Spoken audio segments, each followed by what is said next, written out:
大家好啊，歡迎嚟到蝦講幣圈啊！呢個 channel 咧最希望帶俾大家咧就係最新嘅市場同埋幣圈嘅消息嘅。當大家每晚咧熟睡嘅時候咧，我就會整理當時美國市場嘅最新動態同埋一啲會影響幣圈嘅消息。咁喺節目開始之前呢，首先聲明我只不過係網絡上嘅一隻小蝦米，以下嘅所有內容咧都唔係投資嘅建議 ，not financial advice 啊，所以請大家投資之前呢，請自行判斷風險啦。好，去片。各位先生、女士、叔伯、兄弟、大哥、大姐、師兄、師姐，你哋好啊！早晨，早晨。今日係香港時間嘅11月14號，星期五啊。Well，大家睇下，我能夠講咩呢？我都唔知講咩啦。直頭係血洗華爾街啊！唉，道瓊斯指數呢就跌咗1.65%，納克達斯跌成2.3%，標普500都係跌1.6%。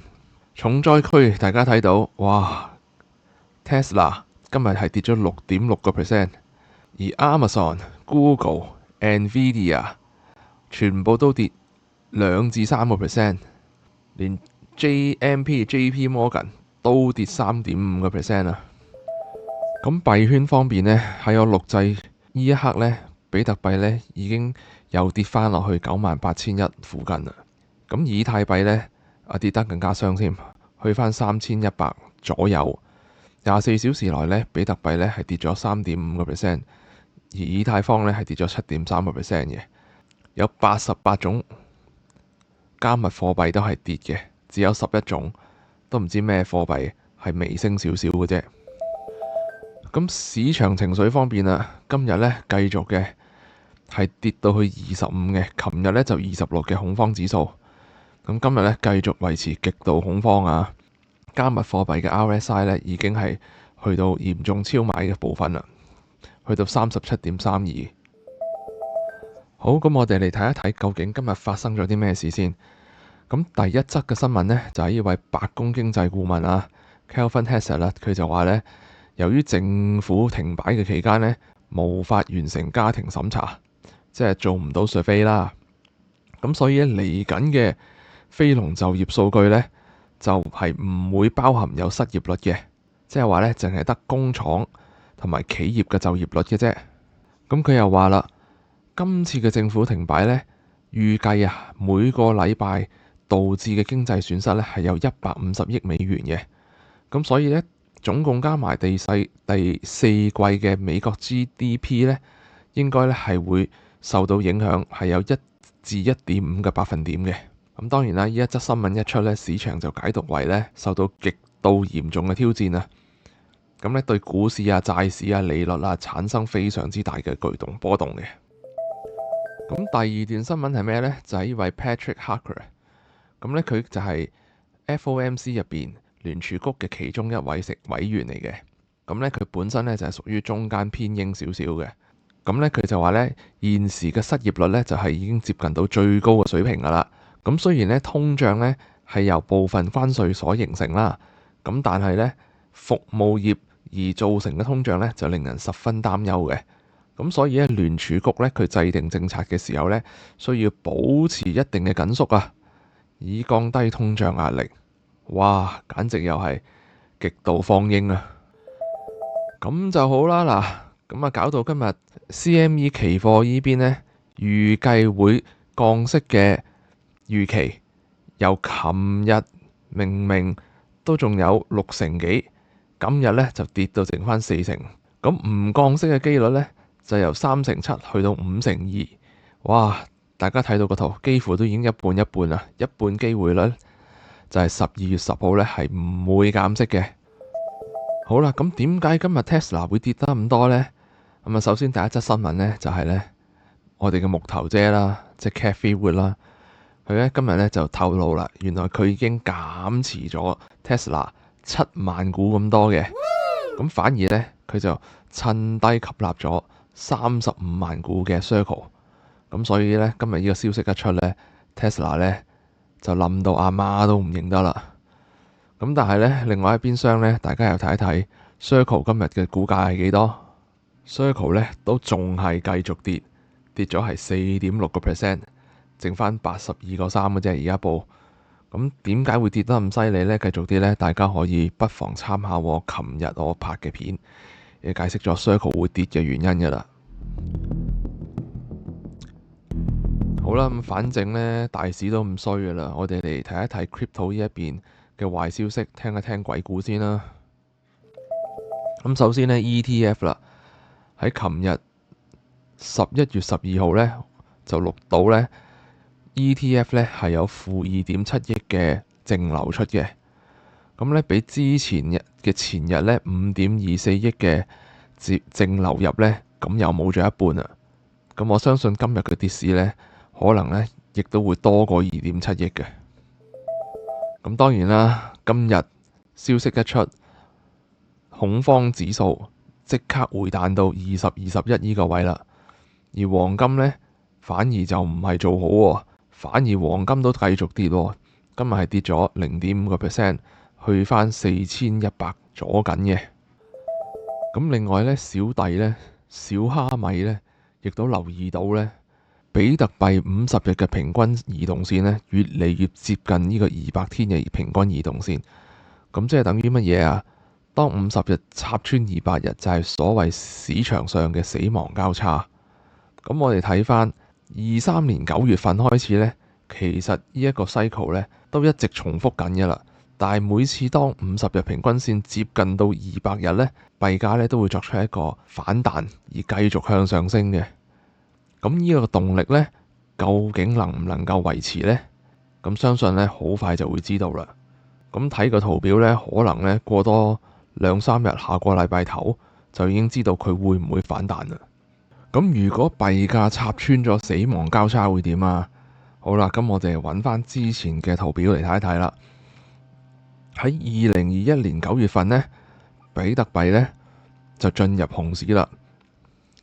即係話呢，大家可以喺圖表度睇到呢，佢死亡交叉出現之後呢，佢係跌足咗378日，而 total 嘅調整呢係跌咗77%，佢先係喺1年後11月22日揾到個底部嘅。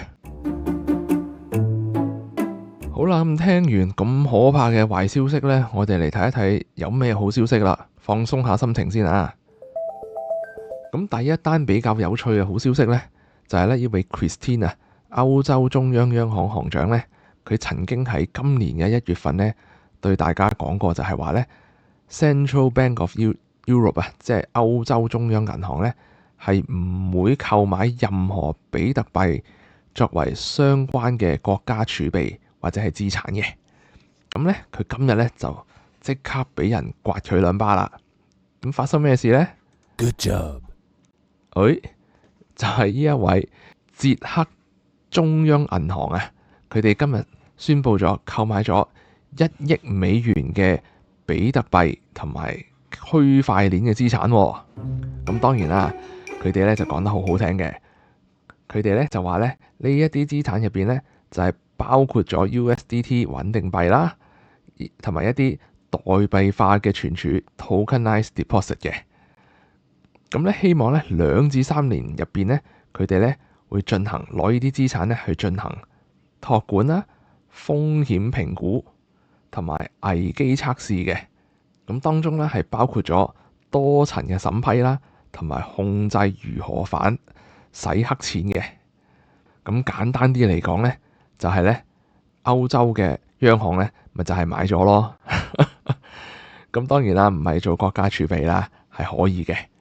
佢哋係愛嚟做學術研究嘅啫。OK， 講得通，冇問題。好啦，第二單好消息啦，就係中國10月啦 M2 貨幣供應量啊，同比增長8.2% 啊，前期增長為8.4%。咁大家可以睇到啦，呢幅圖咧顯示咗2023年啊，到呢一刻2025年為止啊，每個國家佢嘅貨幣流通啊，都一直係咁直線上升啊。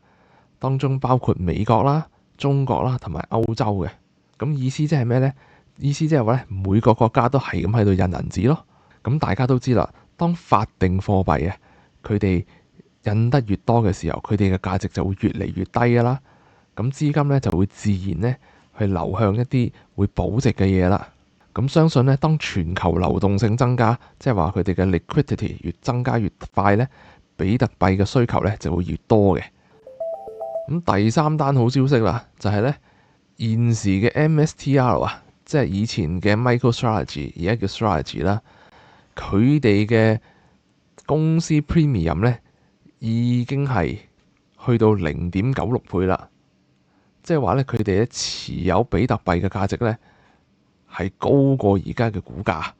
咁係咪大家覺得好抵買先？So nice。咁但係我哋睇翻喎，以而家今日收市98000嚟講呢，生產比特幣所需嘅成本呢，喺琴日為止咧係需要113000嘅。咁所以話呢，你而家呢走去買比特幣呢，仲平過自己掘啦。而家呢，市面上買到嘅價呢，大概呢係有成13% off 嘅。咁所以大家唔使咁辛苦啦，唔使掘啦，直接去買幣啦，跟住大家繼續躺平啦。好啦，咁最後啦，同大家睇一睇呢個 Coinbase 入邊嘅 Bitcoin Premium Index 啦，即係話佢哋嘅逆價指數啦。咁呢，雖然呢，而家大家睇到呢個逆價指數仲係負數啦，即係話做空嘅人係更加多啦。咁但係呢，我哋睇翻之前由2024年9月份開始呢，其實呢，逆價指數係負數呢嘅日子呢，有成30至40日咁多嘅。咁我哋攞個平均啦，大約係45日嚟講啦。咁而家呢，我哋呢就行咗15日啦。咁嚟緊呢，再加翻30日呢，咁呢基本上呢就應該去到年底嘅。咁可能呢，以最壞嘅打算嚟講呢，我哋年底之前呢，就應該係會去到個底部噶啦。咁唔知係好事定壞事呢？麻煩大家不妨留言話我知啊。好啦，今條片就到呢度啦。非常感謝大家寶貴嘅時間收睇今日嘅內容。咁如果大家覺得能夠幫到你更加了解市場同埋幣圈呢，咁麻煩大家撳個 like 同埋撳 subscribe， 咁或者係打開你哋嘅小鈴鐺小當當，咁呢你就會收到我最新嘅片噶啦。咁呢，你哋嘅支持呢係我創作片嘅最大動力。其實廢話，個個 YouTuber 都係咁講噶啦。中意撳就撳啦，我哋下條片見。